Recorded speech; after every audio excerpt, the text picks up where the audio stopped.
దానియేలు గ్రంథము 9వ అధ్యాయము 4వ వచనం నుండి 10వ వచనం వరకు దానియేలు యొక్క ప్రార్థన గురించి మనం ధ్యానం చేసుకుంటున్నాం.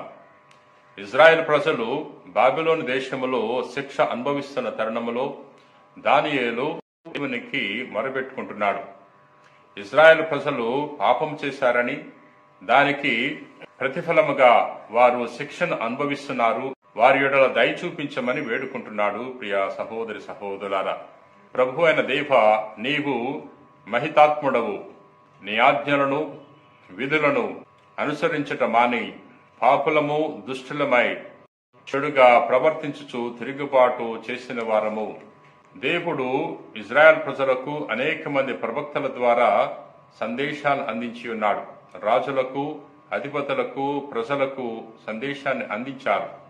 కానీ దేవుని యొక్క సందేశాలను ప్రజలు పాటించలేదు. అందుకనే వారు శిక్షను అనుభవిస్తున్నారు. నేటి మొదటి పట్టణములో దానియేలు ఇజ్రాయెల్ ప్రజల కొరకు ప్రార్థన చేస్తున్నాడు. వారి యెడల దయని చూపించమని ప్రార్థన చేస్తున్నాడు.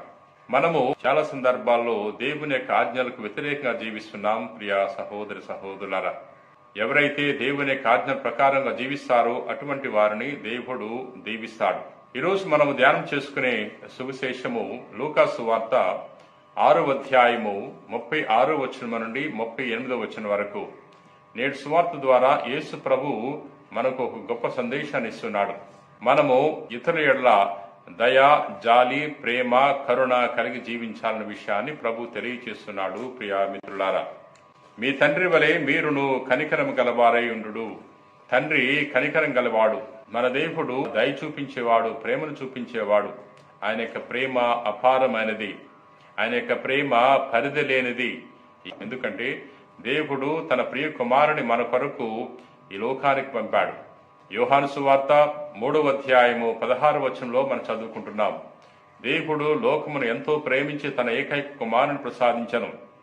ఆయనను విశ్వసించు ప్రతివాడు కూడా నాశనము చెందక ఆయన అట్లు చేసెను. దేవుడు మన కొరకు తన కుమారుని కూడా త్యాగం చేసి ఉన్నాడు. ప్రియ సహోదరి సహోదరులారా, కాబట్టి మనం కూడా ఇతరుల యెడల కరుణను చూపించాలి, ఇతరుల యెడల జాలి చూపించాలి, ప్రేమను చూపించాలి అనే విషయాన్ని ఇక్కడ యేసుక్రీస్తు ప్రభు మనకు తెలియజేస్తున్నాడు. ప్రియ సహోదరి సహోదరులారా, మరొక విషయాన్ని ప్రభు మనకు తెలియజేస్తున్నాడు. పరులను గూర్చి మీరు తీర్పు చేయకుడు, పరులను ఖండింపకుడు, అప్పుడు మీరును ఖండింపబడరు. ఇతరులను ఖండించవద్దు, ఇతరులకు తీర్పు చెప్పవద్దు అంటున్నాడు.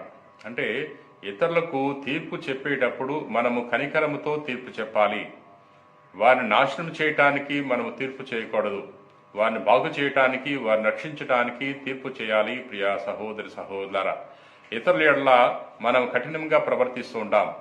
ఇతరుల గురించి తీర్పు చెప్పవలసినప్పుడు చాలా కఠినంగా మనం ప్రవర్తిస్తూ ఉంటాం.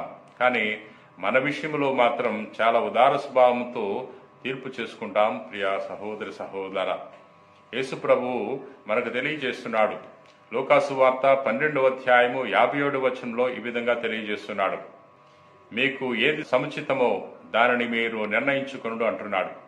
అంటే మనకు ఏది మంచిదో అది మనము నిర్ణయించుకోవాలి, మనం పరిశీలించుకోవాలి. మనం ఏ విధంగా జీవించాలో, ఏ విధంగా జీవిస్తే అది మనకు మంచిదో అనే నిర్ణయం తీసుకోవాలి. ఎటువంటి వ్యక్తులతో మనము సహవాసం చేయాలో, స్నేహం చేయాలో పరిశీలించి నిర్ణయం తీసుకోవాలి. ప్రియ సహోదరి సహోదరులారా, మరొక విషయాన్ని కూడా ప్రభు నేటి సువార్త ద్వారా మనకు తెలియజేస్తున్నాడు. పరులకు మీరు వసగుడు, మీకును వసగబడును. కుదించి అది మీ పొర్లిపోవు నిండు కొలమానముతో వసగుడు. ఇతరులకు మనము ఇవ్వాల్సి వచ్చినప్పుడు ఉదార స్వభావంతో ఇవ్వాలి.